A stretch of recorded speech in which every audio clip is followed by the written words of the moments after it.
This is Mickey, a high-stakes gambler who won $11.5 million gambling one night in Las Vegas. And soon after, he was banned from nearly every casino here for making too much money. I'm not cheating, and if I was cheating, they definitely would have caught me by now. Then I must be doing something the casinos thought was impossible. Grew up with my grandparents who spent all their time in New York City card rooms, so my entire childhood and upbringing was just around cards and high-stakes gambling. Started going to Vegas once a week just to party and be a degenerate and have fun, and I became a profitable gambler. One thing led to another, and then I became one of Vegas's biggest winners of all time. I won $1 million for Mike Malak, Logan Paul, and Ryan Garcia on one of their YouTube episodes. I made money for Lil Baby, Rod Wave, YK Osiris, 2K Baby, Lil Keed, rest in peace, Drewski, Suicide Boys. So I learned that you can negotiate with every casino contingent on your buy-in and other factors.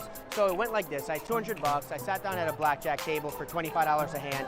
I ended up taking the 200 to 5K. I stopped at 5K and I took a break. I came back and I played a little more with the 5K, turned it to 13K. Took another break, played the 13. 13, I ran it up to 26,000. I took another break. I played with the 26,000 and I ran it up to something like 125,000. But I really had nothing left to lose. It was only a $200 buy-in. When I'm at the 125K mark, I went to another casino and I negotiated higher limits. I turned the 125 into 350, and I turned the 350 into 800. Do you have a background on statistics, math? I think it really was just in my blood.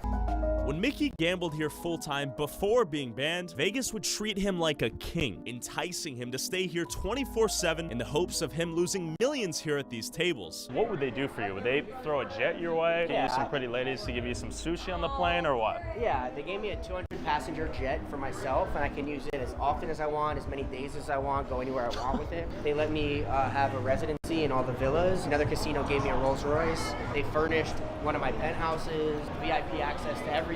In their mind, they go, well, we spend $1, $2, $3, $4 million on amenities for him. He might lose $10 million, and they leave as a winner $6 million. So for them, it's like an investment. But unfortunately, for them, it never paid off. I never lost it all back.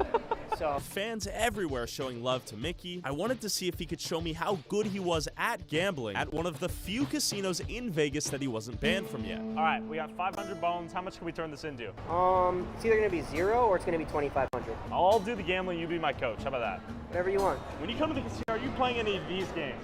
Slots? Yes, sir. Nah, never. And they're a huge disadvantage to the player. You are statistically likely to lose roughly 98% of the times. Okay. So you're always running at a net negative. And it was time to test Mickey's skill and see if he could make me unfathomable riches with only $500. Ace high, which beats her queen high, and then we have 2 pair, which beats her no pair. So we win. Simple as that. After doubling our money and getting used to cards with Pagao, we went and played blackjack to make some real money. So why did you hit on the 16? What's the strat there? After a few more games of blackjack, making the statistically correct decision every hand, we were up 1,310 because we also chipped out a bunch. We nearly quadrupled our money. What is our end goal right now? To 5x, so we're trying to take that 500 to 2,500. Let's make it happen. And after a few tense games of blackjack and baccarat that they would not let us record, sadly, we did not lose everything. In fact, how much did we win? We 5x. We got 2,500.